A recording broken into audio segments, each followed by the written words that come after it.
I got so much motherfucking design on right now. Break it down, bring it back, make it clap. I got 3 old thoughts, new block, where that day. Bitches on my line, and you know. Hai semuanya, Assalamualaikum warahmatullahi wabarakatuh. Izin memperkenalkan diri, nama saya Alfi Nadia Rahmanati dengan NIM 2202079198. Saya dari Universitas Muhammadiyah Bandung, jurusan Psikologi angkatan 2022 kelas C.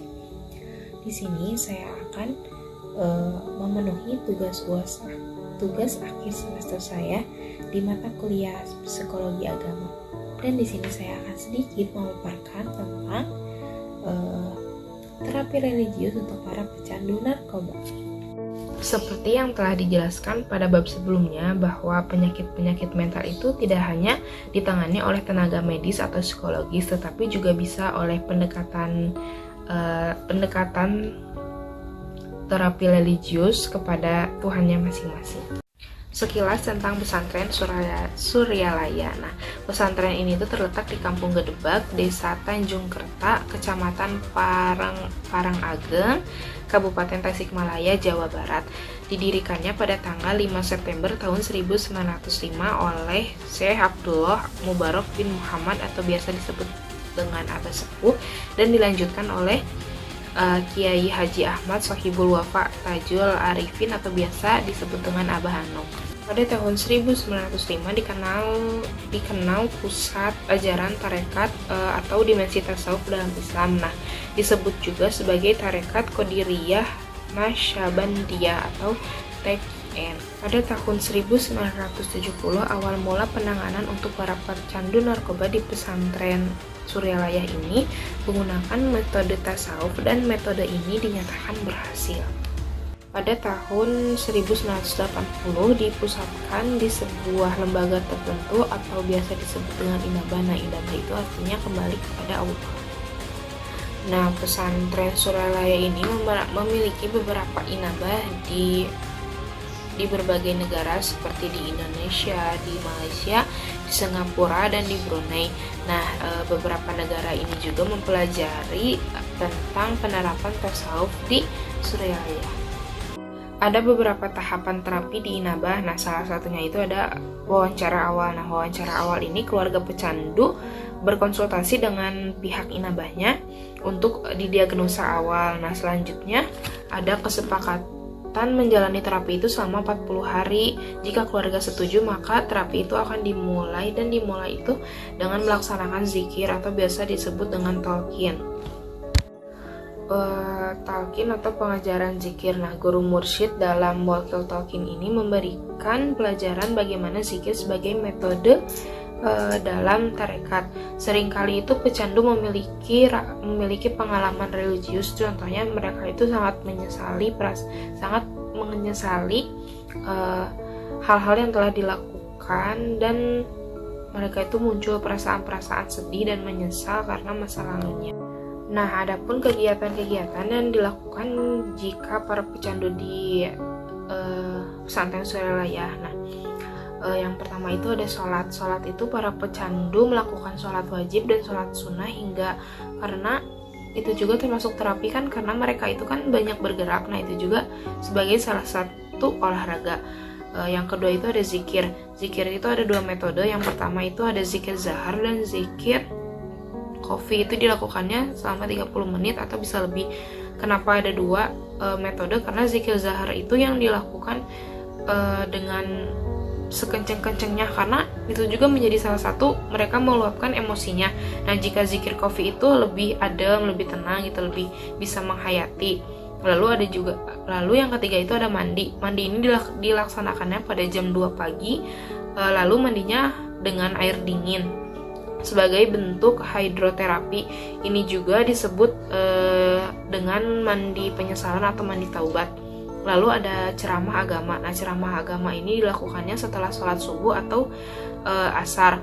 Nah, menjelaskan pentingnya bagaimana kembali kepada Tuhan dengan metode tasawuf. Lalu yang terakhir itu ada kegiatan atau terapi lain-lainnya, itu seperti puasa 3 kali dalam seminggu atau olahraga kecil lainnya. Nah, yang terakhir itu ada penanganan lanjutan. Pembina di Inabah membawa ke Suralaya untuk bertemu dengan wakil Tolkien dan menerima restu kembali untuk pulang ke rumah itu untuk orang-orang yang telah berhasil itu melakukan terapi di Inabah. Lalu mereka itu disarankan juga untuk masuk ke dalam cabang TQN atau Tarekat Qadiriyah Naqsyabandiyah. Nah, agar mereka itu di kotanya diadakannya kayak pertemuan-pertemuan mingguan untuk melakukan zikir bersama.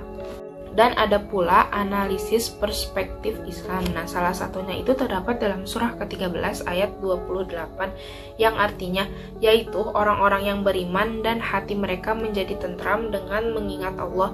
Ingatlah hanya dengan mengingat Allah hati akan menjadi tentram. Dan ada pula perspektif psikologi. Nah, perspektif psikologi ini tidak ada data yang tepat gitu dalam kasus ini, tetapi dapat dipastikan bahwa pecandu narkoba itu berhasil jika ditangani di Inabah. Dan banyak juga yang keluar dari Inabah, mereka melakukan hal yang sama atau melakukan kesalahan yang sama karena faktor lingkungan. Nah, lingkungannya ini yang masih dalam lingkungan buruk atau masih dalam memakai narkoba atau sejenisnya gitu.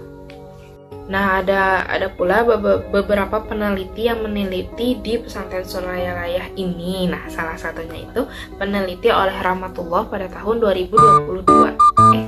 Maksudnya 2012. Salah satu keberhasilan yang diterapkan di Inabah gitu, diterapi Inabah bahwa mereka itu menerapkan model pendidikan kasih sayang karena kan di sana itu banyak gitu para pecandu narkoba itu yang kurang kasih sayang akan dari keluarganya.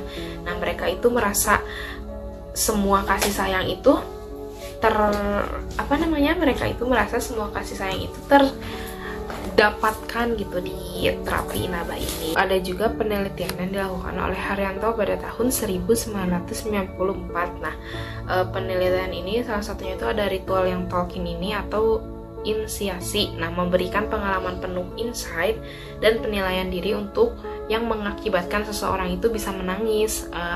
Lalu setelah kegiatan mandi yang dilakukan pada dini hari ini disebut dengan mandi taubat, merupakan jenis hidroterapi yang dimandikan oleh pembina di Inabah lalu diminta untuk berzikir gitu si para pecandunya ini. Nah, zikir dan sholat ini kedua kegiatan yang memberikan aspek terapi seperti olahraga, katarsis, dan mediasi. Kenapa sih disebut aspek olahraga gitu? Karena mereka itu melakukan gerakan dari takbiratul ihram sampai at-tahiyat gitu. Jadi badannya itu bergerak, tidak diam aja. Dan sholat juga dapat berarti sebagai katarsis karena pecandu narkoba itu dapat bebas gitu berkomunikasi dengan Tuhannya dan mereka itu mengeluapkan emosi yang ada dalam diri mereka. Nah, zikir juga merupakan metode potensial untuk transformasi radikal atas kesadaran diri dari kesadaran bangun normal kepada ACS atau Altered State of Consciousness. Pengalaman melayang ini sebagai peran penting dalam terapi Inabah karena pengalaman ASC yang timbul oleh zikir serupa dalam beberapa hal bahkan lebih intensif. Kenapa sih pengalaman melayang? Karena ada salah satu pecandu gitu yang mengatakan bahwa ketika saya di Tolkien seperti saya itu berdiri di depan sebuah cermin, saya melihat diri saya dan saya melihat semua dosa-dosa saya dan kesalahan-kesalahan saya gitu. Lalu ritual keagamaan seperti meditasi dapat menyebabkan perubahan fisik yang dapat berkaitan dengan turunnya obat-obatan yang ada di dalam para tubuh pecandu.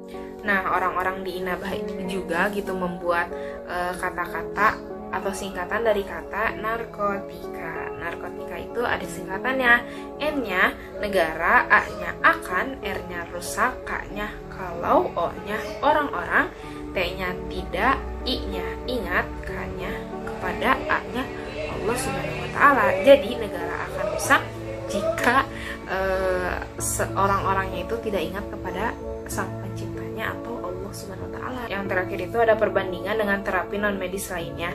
Ada 3, yaitu ada terapi yang fokus pada intervensi fisik, yaitu terapi akupuntur gitu yang pakai jarum gitu loh, atau terapi herbal yang digunakan oleh penyembuhan tradisional di bumi Malaysia atau di negara-negara yang emang ada terapi akupuntur. Lalu ada terapi yang berfokus pada intervensi psikologis atau terapi AA atau NA. Ini tuh yang didasarkan pada cara peningkatan pengaturan diri atau self-regulation gitu. Terfokus pada biofeedback, relaksasi, terapi seni, komunikasi terapis, dan pelatihan outbound training, atau kayak si terapi-terapinya itu dilakukan di alam-alam terbuka gitu, yang emang kita tuh langsung menghadap ke alam gitu. Nah, yang terakhir banget di sini ada terapi yang berfokus pada intervensi spiritual. Nah, ini tuh contohnya seperti terapi-terapi religius seperti meditasi atau ritual-ritual penyembuhan lainnya. Nah, ada di Amerika ini seperti tari matahari. Nah, jika di kita ini di Indonesia itu ada terapi religius seperti ngeruqyah gitu. Dan ngeruqyahnya itu pasti sama orang-orang yang memang bisa gitu ya, sama orang-orang yang mempunyai ilmu gitu untuk meruqyah diri gitu. Sekian presentasi atau paparan materi dari saya. Mohon maaf jika ada salah kata dan kurangnya dari diri saya. Wassalamualaikum warahmatullahi wabarakatuh. Dadah.